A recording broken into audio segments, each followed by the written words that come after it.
So I got my first leopard gecko this week. Carrot tail morph. I did some studying research for about 2 months before I made the purchase. Built up the habitat and tested temperature and humidity before I brought him home. Not sure exactly what the sex is yet. It's only a month and a half old juvenile. Right now chilling in its heated hide. But I'm going to go ahead and show you the setup I got here. This is my first habitat that I've ever built, but I tend to over-engineer shit. So this is the setup. I'll go over it real quick. This is the Exoterra medium low. The majority of the stuff in here is real rock. This, the cacti, and the water dish are artificial, but all of the rest of it was purchased at Home Depot. It's actually stepping stones. It's called Rustic Canyon, and it's imported from India. It's a natural sandstone. Some of it comes in like red and yellowish hues, and I brought it home with a chisel and hammer and kind of split it up into pieces. And so with that, I've built this as his primary heated hide. Cave goes back in through here and around the back here, and that is heated by an under the tank heater. It was really hot straight from the store, just plugged into the wall, so I ended up going with I believe it's a Lutron lamp dimmer, and I was able to pretty much adjust it dead on. A lot of people complained about it being finicky and having to be adjusted a lot. I had no problem. Of course, I'm using a infrared thermometer there to test the surface temperature, and I also have a probe in there.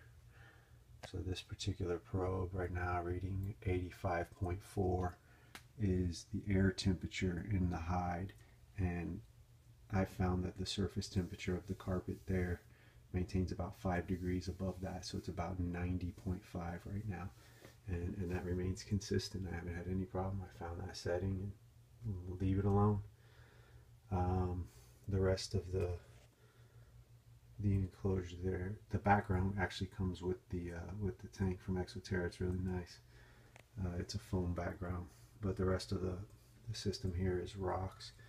I'll bring you down to a level and let you check it out. So we got, to the left is the heated hide. In here is like a cool hide, just kind of chilling. Temperature in there ranges about 79 to 82 degrees. And there's a little bit of structure in there that he can climb on. I don't know if you can see it, there's a shelf. But and then over here underneath of this Nat Geo rock, this cave I kind of built up there with rocks has a little plastic tub that I cut out, and it's filled with damp moss. That's his damp hide. And then got the water here, another probe that runs up to the air temp in the terrarium overall right now is 77.5. And then we got another little hide I just built up here on the top.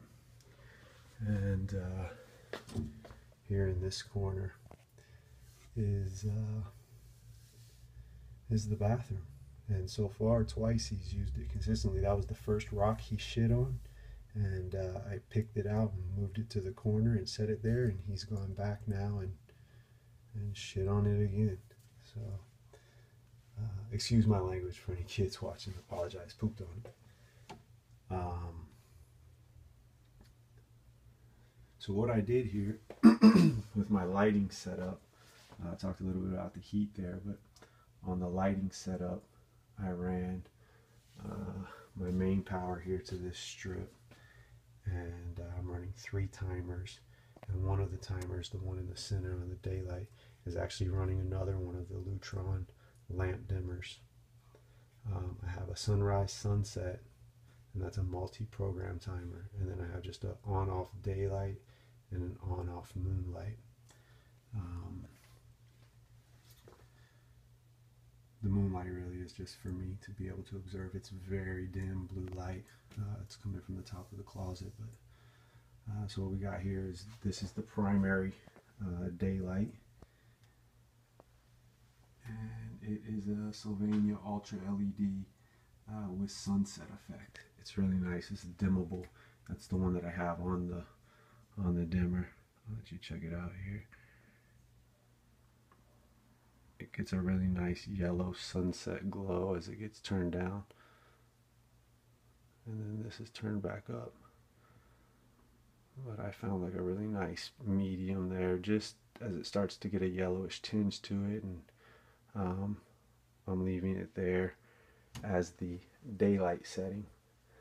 Then up here I have a little 40-watt LED warm, and it's put against aluminum foil, and that's my sunrise and my sunset.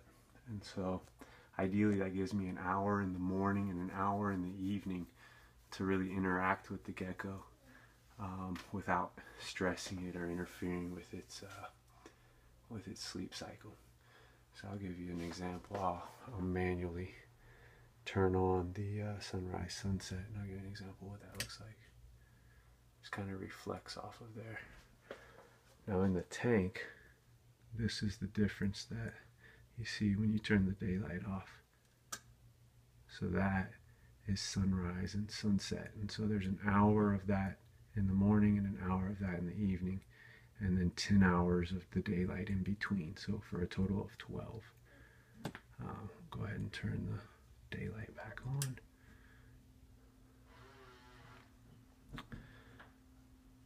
And turn the sunrise sunset off. And then the final thing I got there is the moonlight, and it's daytime right now, so I'm not sure that you can see it, but that's the blue light. And actually it's a little dimmer than that at night. I have it pushed up against the wall usually, and it's not right now. But that's the tank. That's the tank, and the lighting setup, and everything is looking good.